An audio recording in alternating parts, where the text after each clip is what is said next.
आज मी बनवले आहेत फणसाचे गुलगुले। तर त्यासाठी मी इथे काही फणसाचे गरे मिक्सरवरती वाटून घेतलेले आहेत।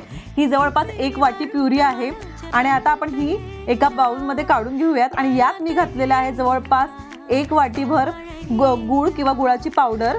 त्याचबरोबर यामध्ये मी घालत आहे 2 वाटी गव्हाचं पीठ, त्याचबरोबर पाव वाटी रवा, चिमूटभर मीठ, चिमूटभर खायचा सोडा, अर्धा चमचा वेलचीची पावडर आणि हे सर्व आपण छान मिक्स करून घेऊयात।